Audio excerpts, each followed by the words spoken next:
She was pouring his coffee when her hand stopped midair. For a single breath, the whole diner seemed to go still. The spatula paused over the grill, the AM radio humming a song from 1974, a trucker at the counter pretending not to hear the silence. Her eyes moved from the steam rising between them to the scar on the stranger's chin, a small crescent, faint now, the kind only one person in the world would recognize, because she was the one who had put it there 28 years ago on a school playground in Bakersfield. The coffee pot trembled. She set it down before she dropped it. "Miss," the man said quietly, "are you all right?" She didn't answer. She couldn't. Because the man in the faded flannel with the scuffed boots and the ball cap pulled low, the man who had walked into her diner 40 minutes ago without making a sound, was not supposed to be here. Not in Tehachapi, not in a cracked vinyl booth in the back corner of the Juniper roadside diner, and certainly not looking at her like he already knew. Keanu Reeves took a slow sip and pretended to watch the window. He had seen the recognition cross her face the moment he walked in. He had felt it in the way her eyes landed on him and skipped away like a stone refusing to sink. He could have said her name right then. Corinne, 2 syllables and 28 years would have collapsed into one clean moment. But something in the careful way she held her face told him she wasn't ready. Whatever had happened in those 28 years, it was sitting on her shoulders right now, heavier than a coffee pot, and she needed a little more time to decide whether she wanted him to see it. So he waited. He had driven out here to be alone. 11 months on set, a press tour that had left him feeling like a mannequin somebody forgot to take off a shelf. When the last interview ended, he had done what he always did, picked a direction and drove. He had stopped at the Juniper because the sign looked honest. Since 1971, breakfast all day. Hand-painted Saban, who had loved the place enough to draw each letter himself. The cook behind the grill had watched him come in. Big man, 6'3", silver-haired apron that had earned its stains the honest way. Their eyes had met for exactly 1 second. Then the cook gave him the smallest possible nod. "I see you, I'll let you be," and went back to flipping hash browns. Behind the register, pinned among the yellowing postcards, there was a child's crayon drawing of a horse, a careful, earnest horse, signed in the bottom corner in block letters. Dell, grade 5. He looked at it a moment longer than he meant to. Corinne did not come back to his booth. She circled the floor, refilling cups, clearing plates, passing within 3 feet of him without ever quite arriving. He watched her walk and saw the hitch in her step. 1 foot firm, the next slightly slower. An old injury, not a new one. Something she had long since learned to carry. Twice her eyes met his. The second time her jaw tightened. He watched her turn to the younger waitress and ask with a small pantomime if she could take over table 12. The younger woman shook her head. Already 6 tables. Corinne went back to work. Keanu set his book on the table and did not open it. He thought about the girl who had lived 3 houses down the year he turned 14. The girl who had knocked on his door that first Saturday without introducing herself and asked if he knew how to ride a bike because she needed someone to ride to the library with. They had sat on her front steps through long, flat summers. She had quizzed him on fractions. She had taught him how to ignore the kids who made fun of his accent and his second-hand sneakers. And one night on that concrete step, she had told him, with the complete certainty only a 15-year-old can summon, that they were both going to leave Bakersfield and become people who were not defined by Bakersfield. He had left. She was right here, pouring coffee. When she finally came back to his booth, Harlan was already sliding a plate under the heat lamp behind her. Scrambled eggs, wheat toast, strawberry preserves. Corinne picked it up. Her hand hovered a second. Then she set it down in front of him. "Harlan says you looked hungry," she said. "Light, professional, on the house. That's kind of him, and of you." The afternoon light caught the underside chin as he looked up. She saw the scar. The plate rattled against the formica. She stood very still, and her eyes moved from the scar to his mouth, to the line of his jaw, and some wall she had been holding up since the moment he walked in cracked clean down the middle. She slid into the seat across from him without asking. For a long moment, neither of them spoke. A semi rolled by outside. The radio switched to a weather report for Kern County. "You let me stand there," she said finally, voice low, only for him. "You let me pour you coffee and pretend not to know you. I thought you needed the time. I did. So I gave it to you." She shook her head, not in disagreement, in disbelief. "How long?" 28 years and 4 months. Summer before you went to Santa Barbara." A small, broken sound came out of her throat. Half laugh, half the start of tears. She was not going to let herself cry in front of her customers. She pressed the back of her hand against her mouth, lowered it. "I'm sorry, Keanu. I saw your face and I thought, no, he can't be here, and even if he is, I don't want him to see me like this." She gestured faintly at the apron, at the diner, at the entire shape of her life. "I'm not the girl you remember. You're still her. You just have more on you now." She looked away. "Why are you here, really?"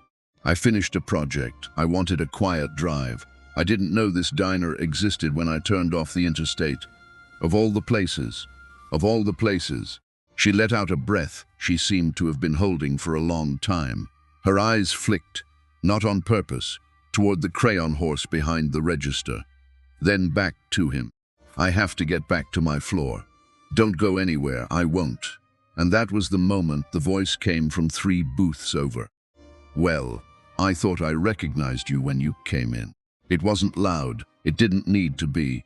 It was the kind of voice a man uses when he has built his whole life on being the one in the room whose voice carries.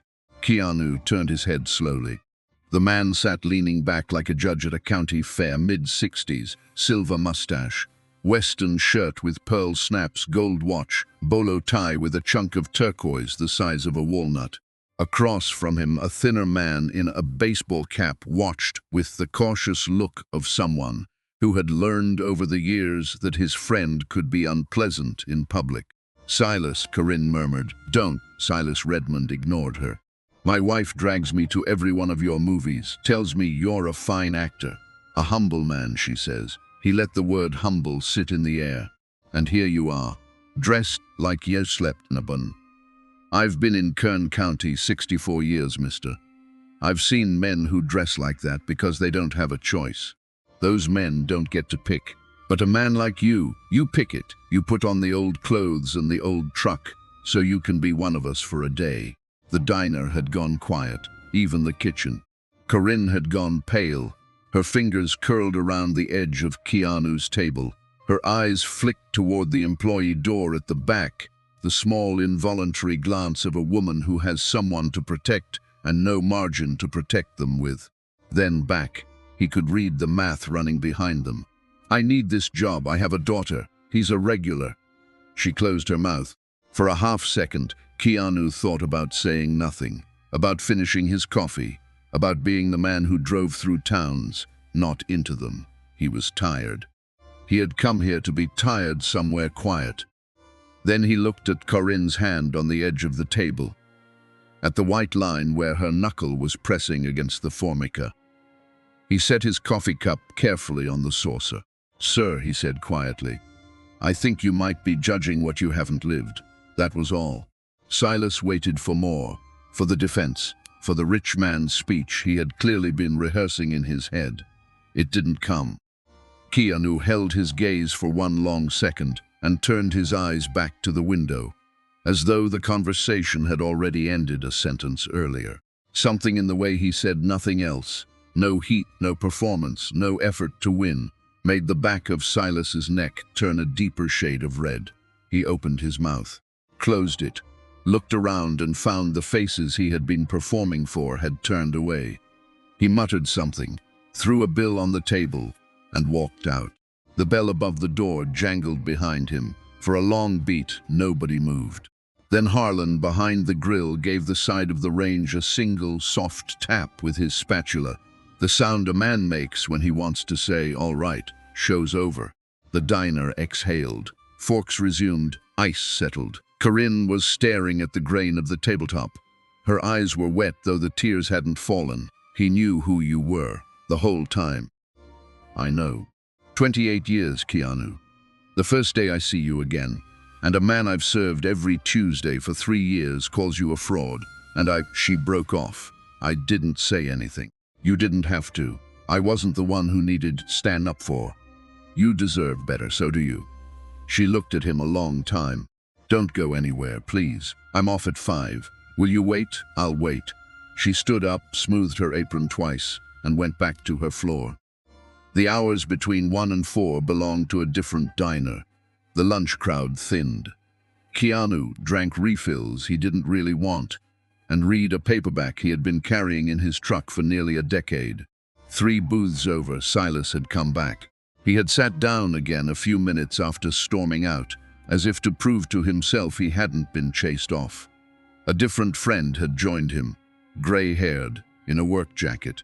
They spoke in low voices over a second pot of coffee.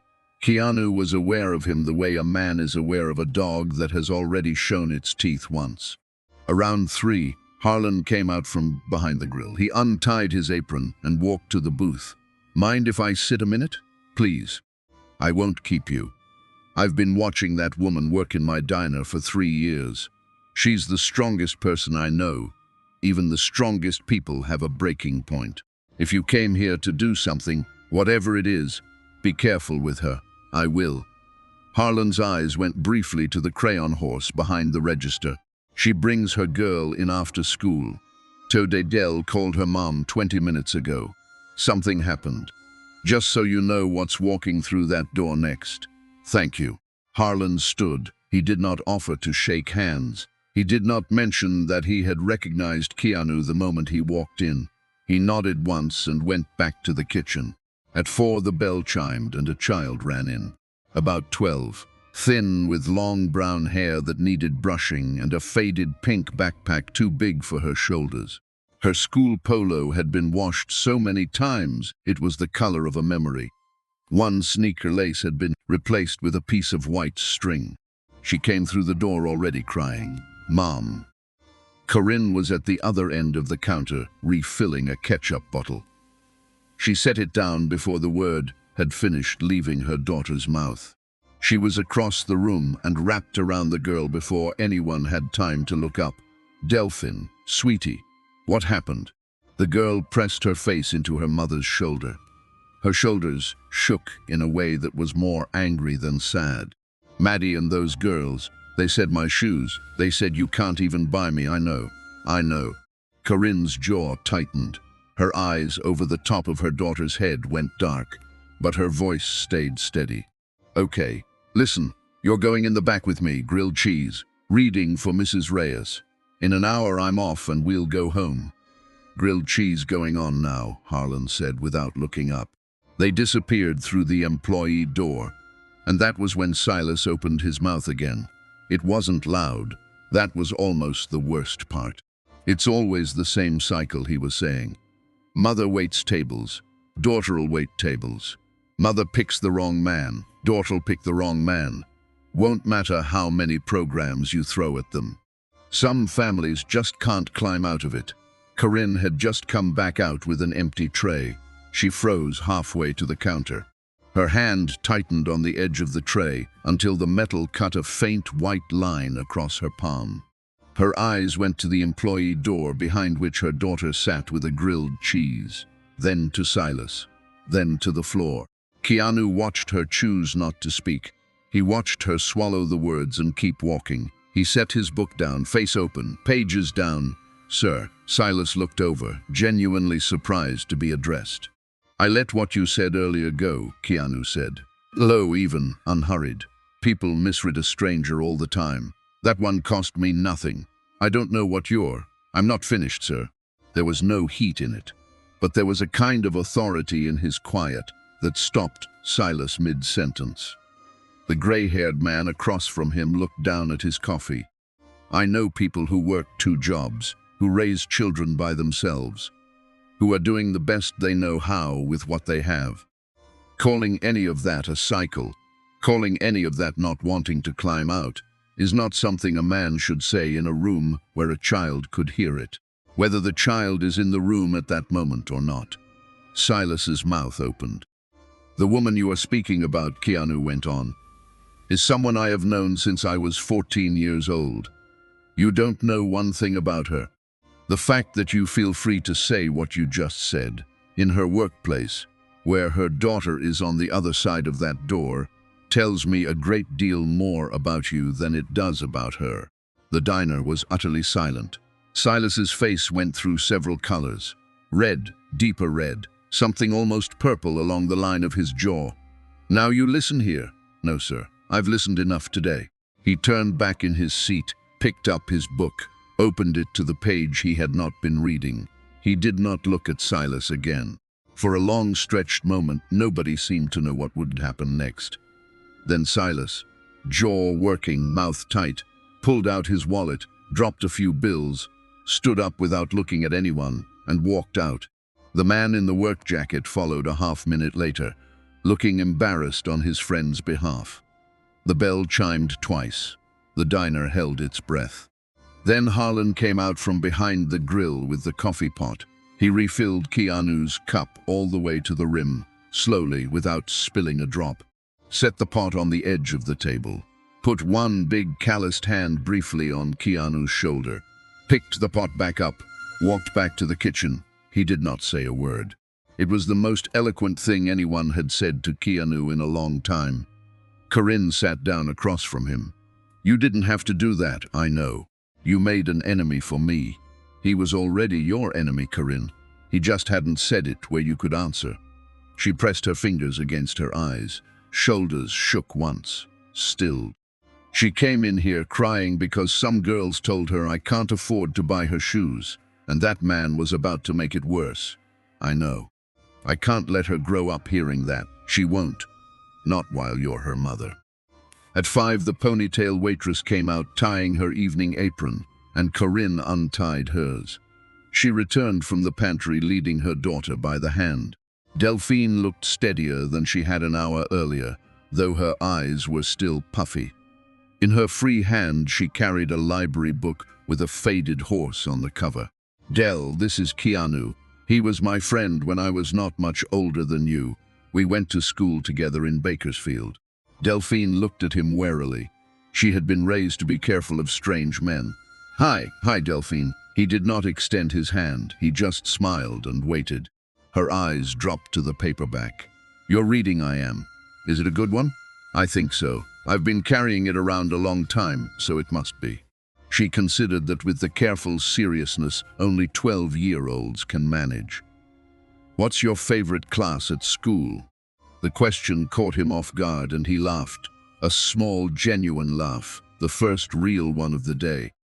That was a long time ago for me. I remember I liked the one where we got to read things. That's my favorite too. I like silent reading the best. When the whole room is quiet and you can just disappear. That's the best kind. She turned her book so he could see. A Girl Trains a Wild Horse. Library only has 3. I've read them all. Twice? Yeah, it's not the same the second time. He nodded. Corinne touched her shoulder. Del, sit at the counter. Finish your chapter. Harlan will make you a chocolate milkshake. The girl climbed onto the end stool and was instantly lost inside her book. Corinne slid back into the booth. Okay, you asked me this morning what happened. I did. She glanced at her daughter, then back. I was a teacher, Keanu. The words sat there. Small, true, Santa Barbara. Credential. Hired at a little public school in Bakersfield. 3rd grade. 32 of the most beautiful 8-year-olds you've ever seen. They called me Miss A for 8 years. What happened? 3 years ago, Thursday afternoon. Red light at Stockdale and Ash. I was thinking about a parent-teacher conference. I don't remember what song was playing on the radio, and for some reason that's the thing that bothers me most. A pause. A man in a pickup ran the light. 4:15 in the afternoon and he was drunk. Almost 3 times the legal limit. The whole intersection became one long accident. Corinne broke my right femur in 2 places, 16 weeks in the hospital, a pin that's still there, a year of PT. I learned to walk again, faint smile. I was so proud of the day I walked out of rehab. I thought, okay, I can go back to my classroom and a third-grade teacher has to be on her feet 7 hours a day, squat down next to a child's desk, chase a kid across the playground. My leg couldn't do those things. They offered me a district office job, cubicle, no children. I turned it down. I know it was the practical thing, but I couldn't sit 3 miles from classrooms I wasn't allowed into anymore. The debt had been worse than the surgeries. 15,000 from the drunk driver's state minimum against 130,000 in bills. 3 years of waitress wages chipping at it. 43,000 left. Interest kept up with her. She told him about Owen, careful about it. Good man, a mechanic, loved his daughter. He wasn't built for what happened to us. He started drinking. I said things. He said things, never violent, just cold. One morning when Dell was 7, I woke up and his side of the closet was empty. You've heard from him? 2 birthday cards, no return address. I stopped looking. Her mother at Sycamore Pines, early-stage dementia. Some days she knew Corinne. Some days she thought Corinne was her cousin Ruth, who had died in 1982. $800 a month. First bill she paid, before rent. She looked up, so now you know. He was quiet a long time. Corinne. One question. Answer honestly, not politely. Honestly. Okay. If there were a job that let you teach again, not 7 hours on your feet, just something with kids and with books, would you take it? She didn't answer right away. When she looked up, he could already see it. Yes, in a heartbeat. But that job doesn't exist, Keanu. Not in a town this small. I've looked for 3 years. I'm not asking if it exists, I'm asking if you'd take it. Yes. All right. All right, what, I heard you. He smiled. I'm not promising you anything tonight. I just wanted the answer. Keanu, and before you say anything else, I'm not here to rescue you. I don't believe in rescues. Rescues mostly make the rescuer feel good and leave the other person feeling smaller. Whatever happens next, if anything happens, happens because you do it. I might knock on a door. I might point at one. You are the one who walks through. She looked at him a long time. That's clear. Good. Thank you for being the kind of man who says that out loud. They sat a while longer. Delphine at the counter had finished her milkshake and fallen asleep against her horsebook, one cheek proud into the shades. Where are you staying? Motel off the highway, blue sign, the Mojave star. It's not nice, Keanu. I'll survive. She laughed, a small, real laugh, like something shut in a closet too long, finally being aired out. She carried her sleeping daughter out to an old blue sedan, started the engine on the second try, and drove away into the desert evening. At the Mojave Star that night, Keanu sat on the edge of the bed with his phone in his hand and did not make the calls right away. He stared at the cracked plaster above the television and thought about how easy it would be to leave, drive west at sunrise. Send Corinne a postcard in a few weeks, something warm and vague. He had done it before with other people. He was not a man who confused affection with obligation. He thought about the crayon horse behind the register. He thought about the white string in Delphine's sneaker. He thought about the way Corinne's hand had curled around the edge of his table when Silas had started talking. He made the calls. A woman named Delia at a Sacramento nonprofit that helped Californians negotiate medical debt. An old friend, Beatrice, who knew half the public school principals in Kern County by their first names. A retired lawyer he had known for 15 years, notes on a motel pad. He slept earlier than he had in months.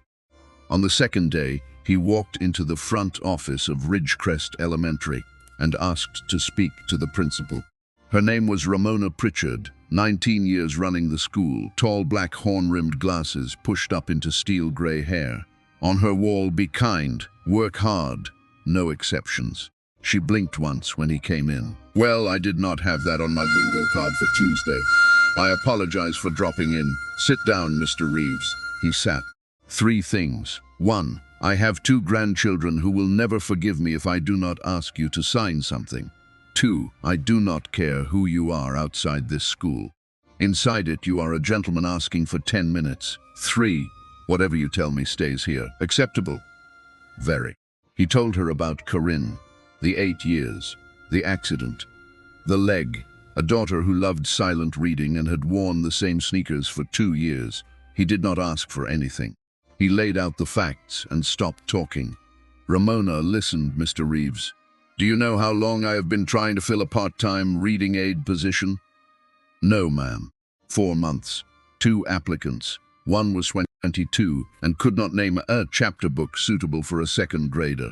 The other refused to work with, quote, the disruptive ones. I hired neither. What I am about to do, I am not doing for you. For the record, I have a classroom reading below grade level. If your friend is who you say she is, I have real work.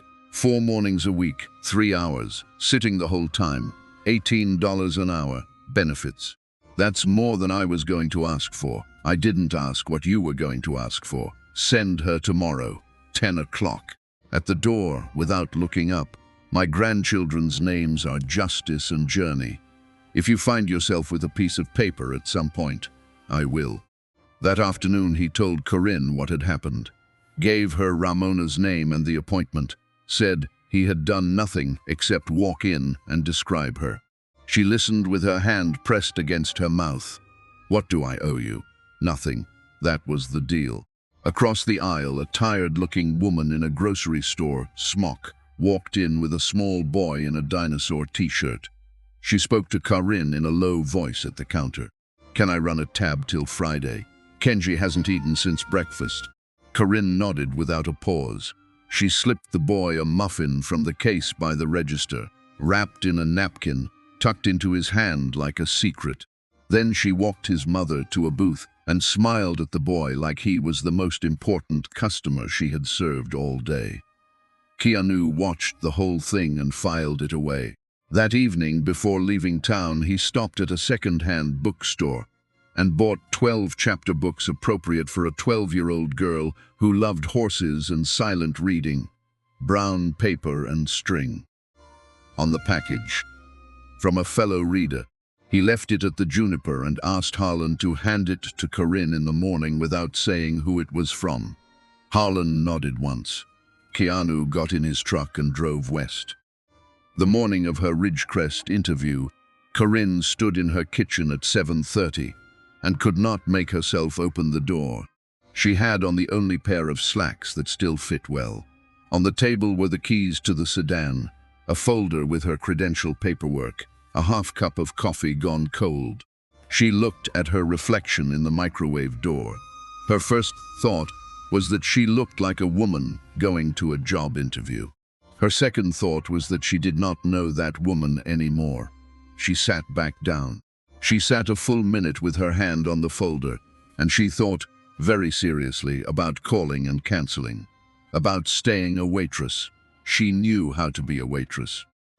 Delphine came into the kitchen, backpack on one shoulder, ponytail already coming loose. She stopped. She looked at her mother in the blouse, at the folder. Are you going somewhere? Interview. Reading job. At an elementary school. Delphine's face got very still, and then it lit up from the inside, slowly. Are you going to be a teacher again? Corinne's throat closed. Maybe. A little bit of one, Mom. Delphine's voice was small. That's the best thing I've ever heard. Corinne picked up the folder. Her hand, surprisingly, was steady. 45 minutes later, Ramona Pritchard asked her to name 3 chapter books she would recommend to a second grader who was behind. Corinne named 6 without pausing. Ramona set down her pen halfway through and watched her talk. She was hired before she was out of the parking lot. That night, Corinne sat on the edge of her bed with the phone still warm in her hand and cried for the first time in 3 years. Not the tight, efficient tears of the diner, but the long, slow kind that come when a door you thought was closed turns out to have been unlocked the whole time. She started the following Monday. A low chair in a small room off the library. A boy named Marcus, 7 years old, stuck on the same picture book for 4 months.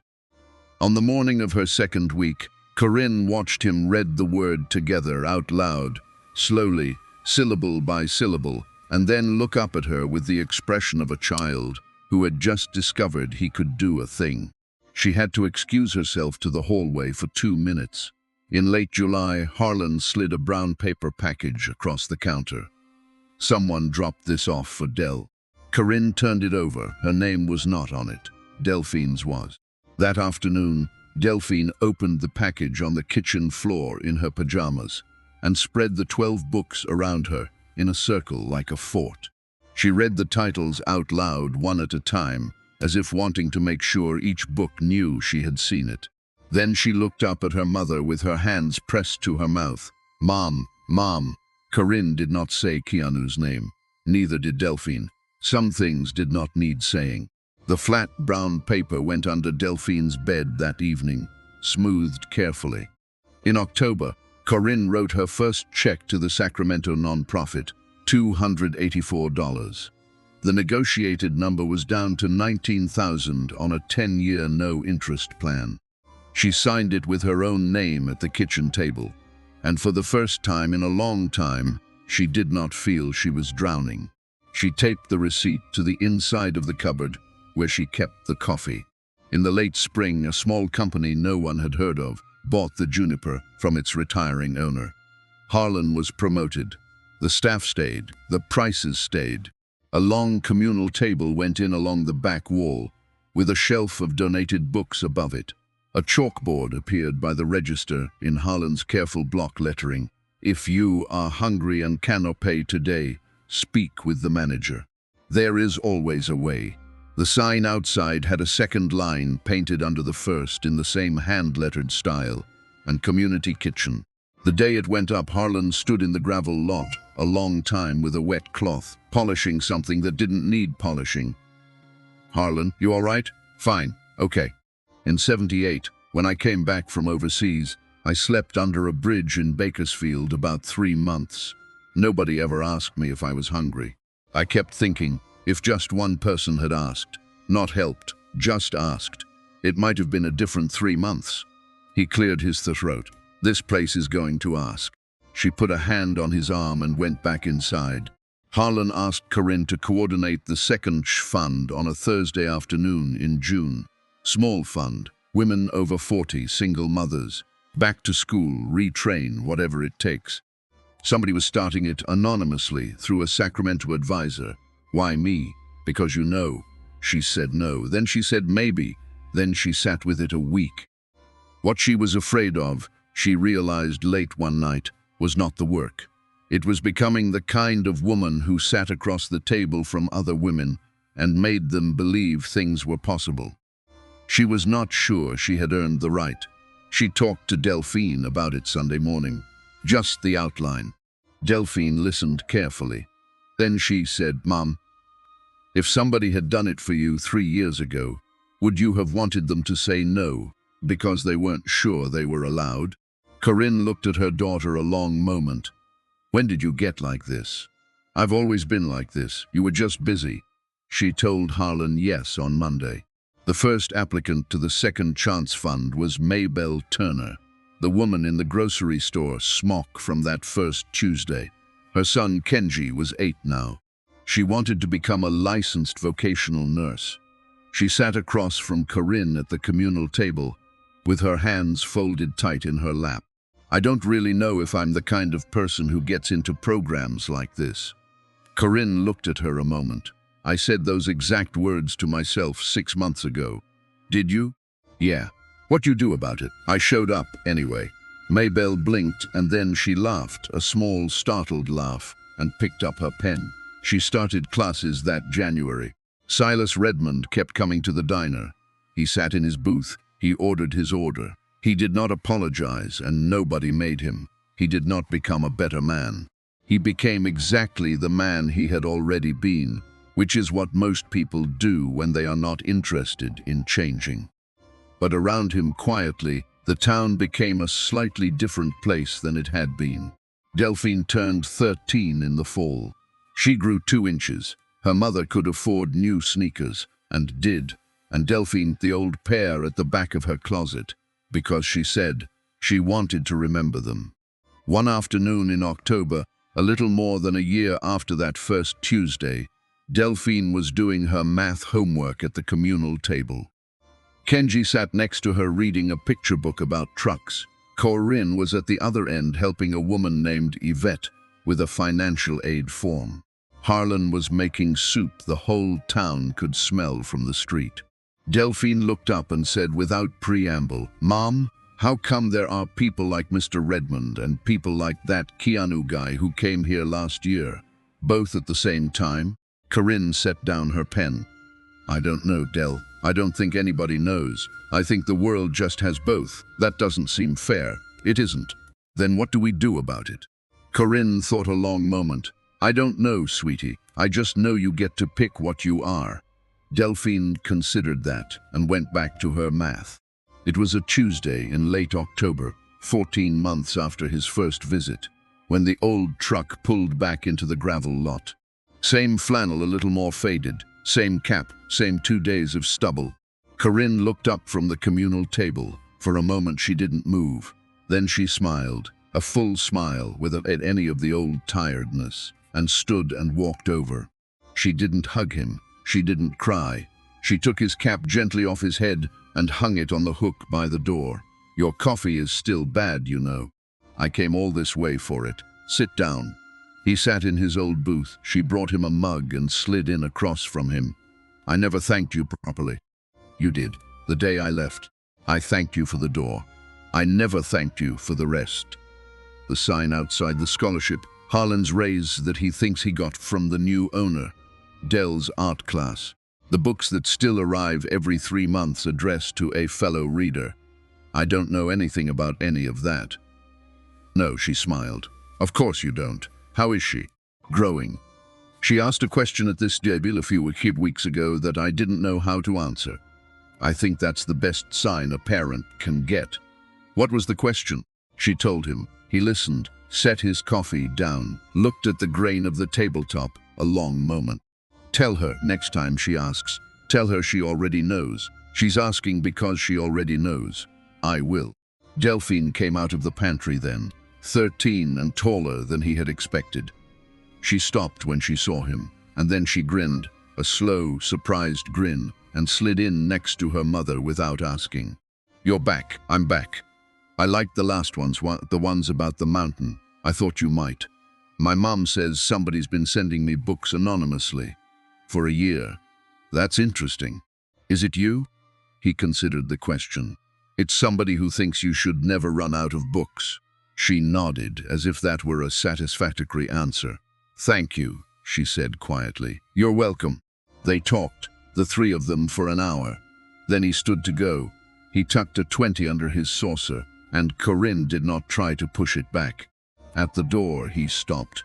He looked around the room, at the long communal table with its mismatched chairs, at the shelf of donated books, at Harlan through the kitchen window with a ladle in his hand, at Corinne and her daughter in a booth that had once been his. Then he walked out to his truck, started it on the first try, and drove east toward the desert, where the evening sun was turning the hills the color of copper. Inside, Corinne picked up her pen and turned back to Yvette's paperwork. The bell above the door chimed. A tired woman walked in holding a small boy by the hand. Corinne set down her pen, smiled, and stood up to meet them.